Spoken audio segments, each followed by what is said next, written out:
सभी को प्रणाम। हमारे खास कार्यक्रम में फिर से आपका स्वागत है। और आज फिर हमारे साथ में होंगे हमारे सुधीर गुरु जी, जो फिर आपके लिए कुछ खास समाधान लेकर आए हैं। गुरु जी प्रणाम। सोनू जी सादर प्रणाम। तो आज का जो हमारा विषय रहेगा, गुरु जी, संतान का सुख हर एक परिवार चाहता है, लेकिन यार संतान के सुख से बहुत लोग वंचित हैं। सुख नहीं मिल पाता, संतान है तब भी दुखी है, संतान नहीं है तब भी दुखी है। क्या इस पर एक विचार किया जाए गुरु जी? बहुत सुंदर, आपका प्रश्न बहुत अच्छा है सोनू जी। देखिए, आज बच्चे अवसाद से जूझ रहे हैं। बच्चों में एक तरह से चिड़चिड़ापन है, क्रोध है। बच्चे किसी न किसी तरह का मानसिक रोग झेल रहे हैं, शारीरिक रोगों को बच्चे झेल रहे हैं। आज हम इसके कुछ कारणों में से एक कारण को पकड़कर चलेंगे। ज्योतिष के आधार पर हमने माँ को चंद्रमा कहा है और मन को भी चंद्रमा कहा है, मनोबल को भी चंद्रमा कहा है। किसी भी व्यक्ति की जैसी मनोदशा होती है वो हम जन्म कुंडली के अंदर उसके चंद्रमा को देखकर समझ पाते हैं। जब हम किसी बच्चे की जन्म कुंडली को देखते हैं और हम देखते हैं कि इसकी जन्म कुंडली में चंद्रमा कमजोर है, चंद्रमा अशुभ है, तो हमारी प्रेडिक्शंस में जो बात आती है वो ये आती है कि इस बच्चे का मनोबल कमजोर होगा, इस बच्चे की मेमोरी खराब होगी, इस बच्चे की मन की स्थिति ठीक नहीं होगी, मन इसका चलायवान होगा। और दूसरे अर्थ में फिर हम ये भी बोलते हैं कि इसकी माँ को कोई कष्ट मिल रहा है, इसकी माँ की मनोदशा अच्छी नहीं है, या माँ ने अपने बच्चे का ध्यान नहीं रखा है, या माँ एक तरह से देखा जाए तो किसी भी तरह पीड़ित अवस्था में है, कोई भी कष्ट झेल रही है, या माँ से बच्चे के संबंध अच्छे नहीं है। इसका मतलब क्या बना? इसका मतलब बनता है कि अगर हम माँ की मनोदशा को ठीक कर लें, माँ के स्वास्थ्य को ठीक कर लें, उसके सुखों की परवाह कर लें, उसकी जीवन शैली की परवाह कर लें, तो बच्चे का चंद्रमा ठीक हो जाएगा। अगर बच्चे की जन्म कुंडली को देखकर हम ये महसूस करते हैं कि बच्चे का चंद्रमा खराब है और चंद्रमा खराब होने के कारण हम ये सब प्रेडिक्शंस देते हैं, तो फिर माँ पर अगर हम पूरा काम कर लें तो बच्चे का चंद्रमा ठीक हो जाएगा।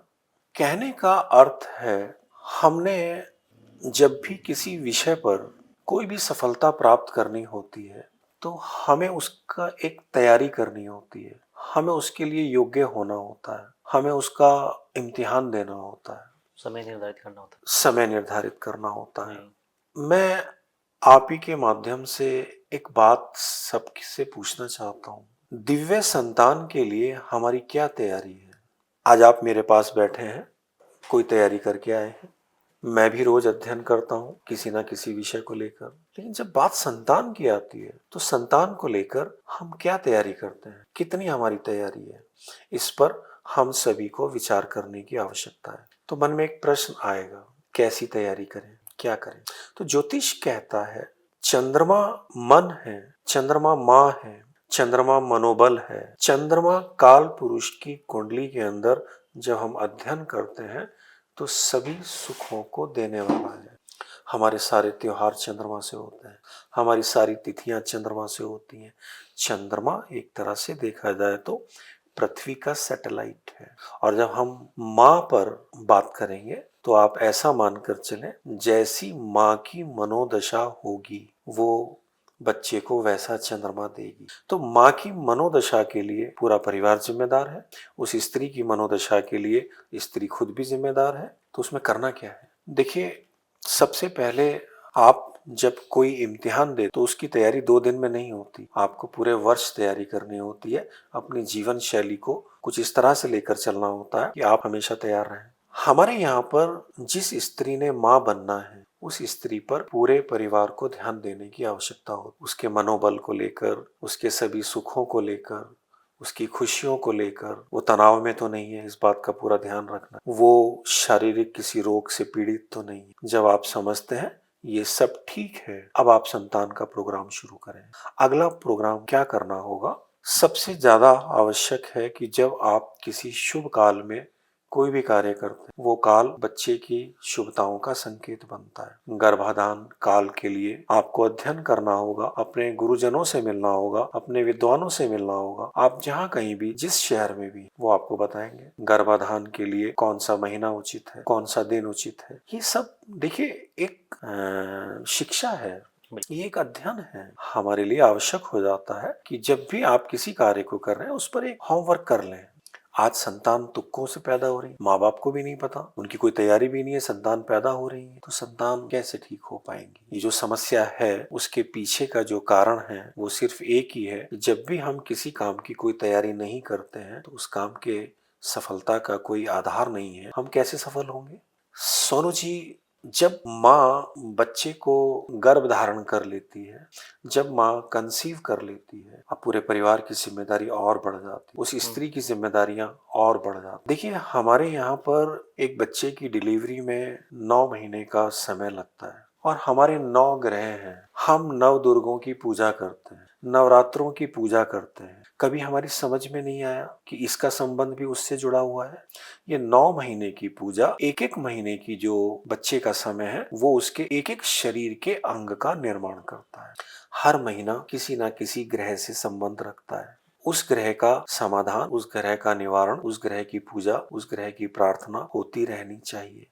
ये सब बातें गर्भाधान से पहले हमें समझ लेनी चाहिए। हर एक माह के अंदर माँ को क्या खाना है, माँ को क्या पीना है, माँ को क्या सोचना है, माँ को कैसा अध्ययन करना है, माँ को कितना श्रम करना है, कितना आराम करना है, ये सारी बातें एक संतान, दिव्य संतान के लिए आवश्यक हो जाती है।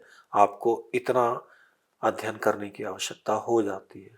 जो सबसे बड़ी बात है वो ये है कि बच्चे का जन्म हो जाता है। बच्चे का जन्म होने के बाद अब और भी जिम्मेदारी बढ़ जाती है। बच्चे के जन्म होने के बाद बच्चे को माँ के छाती से लगा दिया जाता है। माँ किस भाव दशा में, माँ किस स्थिति में, कितनी खुशी के साथ, कितने आनंद भाव से, कितनी प्रार्थना भाव से उस बच्चे को गोद में लेती, अपनी छाती से लगाती है, अपना दूध पिलाती है, ये बहुत आवश्यक है समझना। अगर चिड़चिड़ापन से, क्रोध से, तनाव से, दुखी होकर अगर माँ ये सब करेगी तो बच्चे का चंद्रमा खराब होना शुरू हो जाएगा। एक चंद्रमा ने अपने बच्चे को वैसा चंद्रमा देना है जैसा उसके पास है। माँ चंद्रमा है जी, आज मैंने माँ को ही टारगेट लिया है। बिल्कुल। माँ चंद्रमा है। इस माँ ने अपने बच्चे के चंद्रमा को विकसित करना है। देखिए, जब माँ बच्चे को अपना दूध पिलाती है तो वो बच्चे के लिए केवल आहार का काम नहीं करता है, उससे बच्चे का हृदय विकसित होता है, उसके का मनोबल बढ़ता है। देखिए, माँ तो चंद्रमा है, बिल्कुल।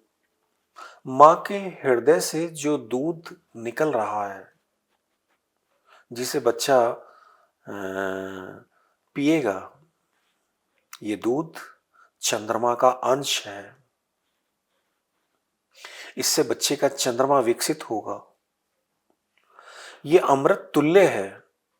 यहां से बच्चे का मनोबल, यहां से बच्चे का आत्मबल, यहां से बच्चे का शारीरिक बल, उसकी रोग प्रतिरोधक अक्षमताएं, ये सब निर्धारित होंगी। दूध को भी हमारे यहाँ चंद्रमा से देखा जाता है। और जितनी भी दूधधारी वृक्ष हैं, हम उन सबको पूजते हैं। बिल्कुल। आपने कभी इस पर विचार किया होगा कि गंगा को हमने माँ कहा है। कहते हैं ना कि माँ बच्चों के पाप हर लेती है, उनके कष्टों को हर लेती है। तो हमने कहा है गंगा स्नान करने से हमारे पाप मिट पाप जाते मिट हैं। जाए। इसका मतलब क्या है? जब आप गंगा स्नान करते हैं तो आपका चंद्रमा विकसित होने लगता है, आपका टूटा हुआ मनोबल ठीक होने लगता है, क्योंकि वो भी चंद्रमा है, हमने उसको भी माँ कहा है। पृथ्वी की गोद में जब बच्चे खेलते हैं तो पृथ्वी को भी हमने माँ कहा है। माँ भी। तो जो बच्चे जितना मिट्टी में खेलते हैं उनका चंद्रमा उतना विकसित होता है। आज हम बच्चों को मिट्टी से खेलने ही नहीं देते, वो खेल खत्म कर दिए हमने। बिल्कुल। तो कहने का अर्थ है कि ये सब बातें ध्यान देने योग्य हैं बच्चे के चंद्रमा पर। देखिए सोनू जी, बच्चे की जो पहली गुरु है वो उसकी माँ हाँ होती है। होती है। मुझे भी मेरी माँ ने तख्ती पर ए आ लिखना सिखाया था, जबकि मेरी माँ अनपढ़ थी। ये मैं बड़े गर्व से कह रहा हूं कि मेरी माँ अनपढ़ थी, लेकिन उसने मुझे पढ़ना सिखाया। आप उस माँ के हृदय को समझिए। योग्यताओं में डिग्रियों का कोई अर्थ नहीं है, भाव का है। भाव का, बिल्कुल। जो स्त्रियां अनपढ़ हैं, पढ़ी लिखी नहीं हैं, मैं समझता हूं कि वो अपने बच्चे का पालन पोषण शायद पढ़ी लिखी स्त्रियों से ज्यादा बहुत अच्छा ज़्यादा कर कर लेती है पाती वो, हैं। बिल्कुल। थोड़ा इस पर ध्यान देने की आवश्यकता है। कारण क्या है? देखिए, हमने कुछ पश्चिम सभ्यता की फुअड़ताओं को अपनाकर अपनी संस्कृति और अपने संस्कारों का कत्ल करके आने वाली जनरेशन के सामने एक समस्याएं खड़ी कर दी हैं। हमें उस पर विचार करने की आवश्यकता है। आपको लग रहा होगा कि मैंने सिर्फ माँ के ऊपर ही बात की है, पिता को लेकर मैंने कुछ नहीं कुछ कहा, नहीं कहा। जी। जबकि बच्चा तो दोनों से पैदा होगा। दोनों का दायित्व बनता है। तो मैं आपको ये बताना चाह रहा हूं कि चंद्रमा को जो बल मिलता है, जी, चंद्रमा को जो प्रकाश मिलता है, बिल्कुल। वो तो सूर्य से मिलता है। चंद्रमा के पास अपना कोई प्रकाश नहीं है। कहने का अर्थ है कि सूर्य ही चंद्रमा को संभालता है, संभालता है। सूर्य ही चंद्रमा को प्रकाश देता है। मतलब क्या हुआ इसका? अगर पुरुष कमजोर है, हम्म। अगर पुरुष जिम्मेदार नहीं है, अगर पुरुष आवारा है, अगर पुरुष के पास कोई भी निर्णय लेने की अक्षमताएं नहीं है, अगर पुरुष योद्धा नहीं है, योद्धा नहीं। तो मां को बल नहीं मिल सकता। मां कमजोर रह जाएगी, माँ चंद्रमा कमजोर। कमजोर रह जाएगा, बिल्कुल। तो संतान का चंद्रमा भी कमजोर वो हो भी कमजोर जाएगा। पड़ेगा। क्लियर है? बिल्कुल। एक जमाने में विवाह के लिए स्वयंवर जैसी प्रथाएं थी। जी। उसके पीछे जो कारण है वो समझने जैसा है। जो पुरुष स्वयंवर नहीं जीत सकते थे, उनके विवाह नहीं हुआ करते थे। ये एक एंट्रेंस टेस्ट था विवाह के लिए। क्या आप जिम्मेदार हैं?